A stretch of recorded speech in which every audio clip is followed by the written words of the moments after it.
काली सुहागन। घनघोर अंधेरी रात में सुहाग की सेज पर बैठी आंचल अपने पति का इंतजार कर रही थी। तभी दरवाजा खुलने की आवाज से वह चौंक जाती है। रमेश अंदर आता है। रमेश, सुनो, यह शादी मेरी मर्जी के बगैर हुई है।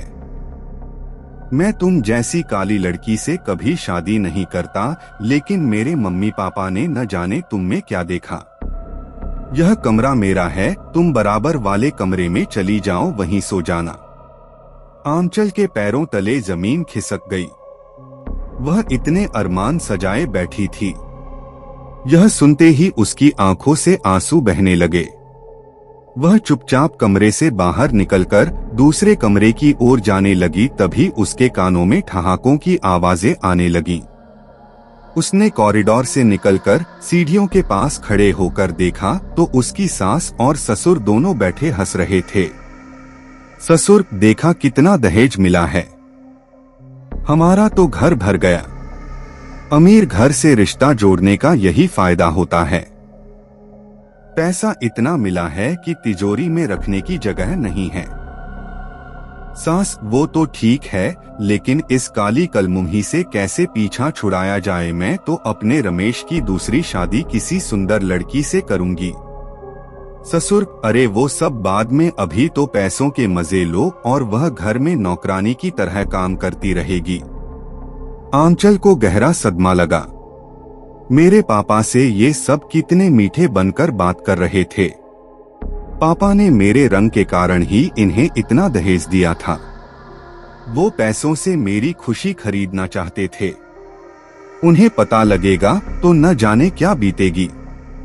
वह दूसरे खाली कमरे में पड़े पलंग पर बैठी रोती रही। न जाने कब उसकी आंख लग गई। सुबह वह उठकर नीचे चली गई।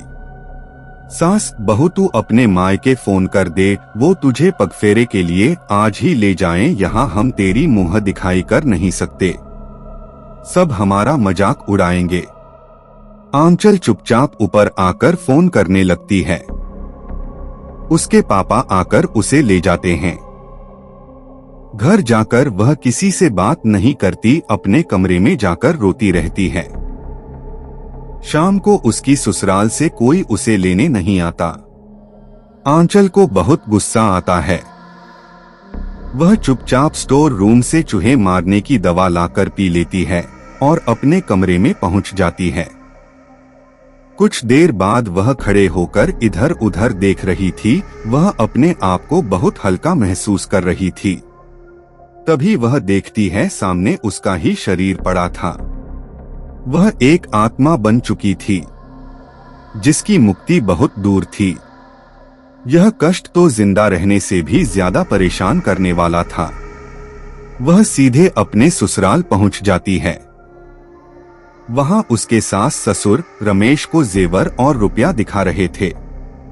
रमेश, मुझे आप लोगों पर गुस्सा आ रहा था, लेकिन अब समझ आया आपका ये प्लान था। तभी उन्हें कमरे में जोर से हवा चलने का एहसास होता है। कमरे की सारी खिड़कियां बंद थीं।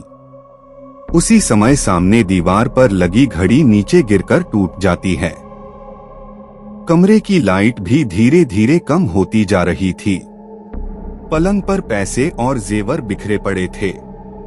तभी रमेश के मोबाइल पर फोन आता है। उसे सुनकर रमेश के होश उड़ जाते हैं। रमेश, माँ आंचल के पापा का फोन था। वो बुरी तरह रो रहे थे।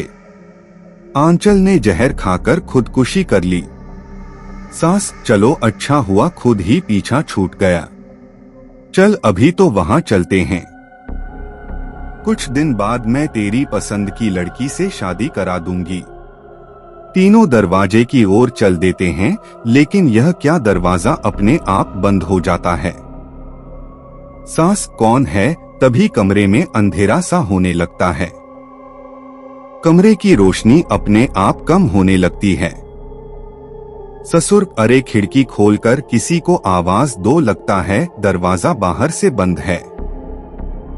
तीनों दरवाजे को धक्का देने लगते हैं।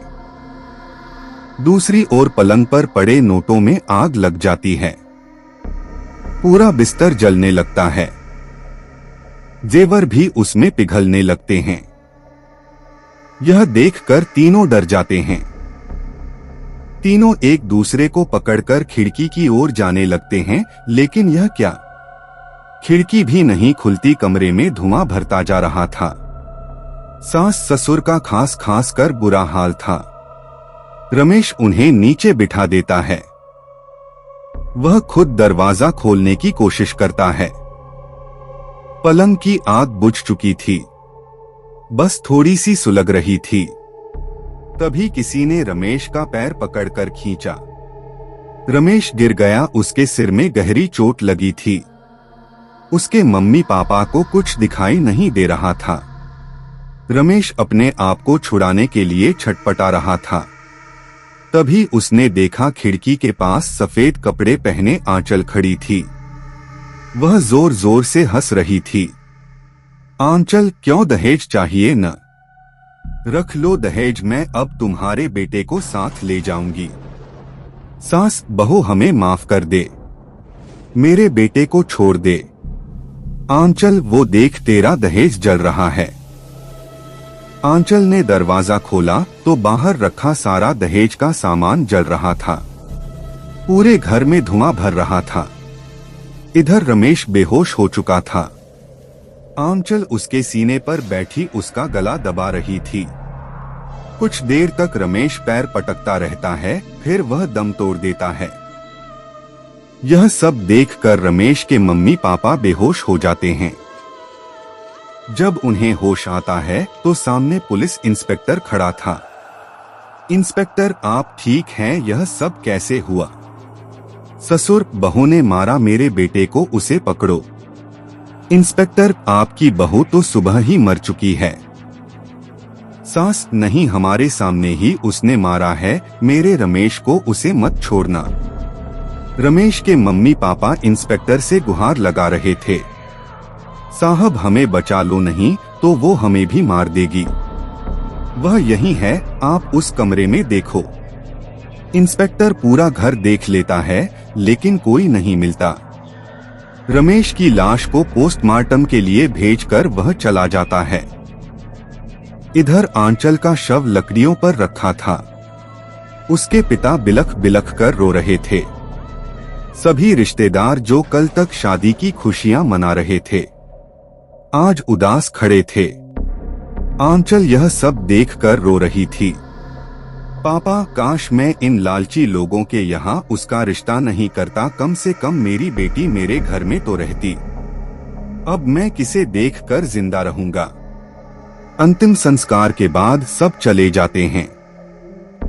आंचल अब अपने अगले शिकार अपने सास ससुर को मारने चल देती है।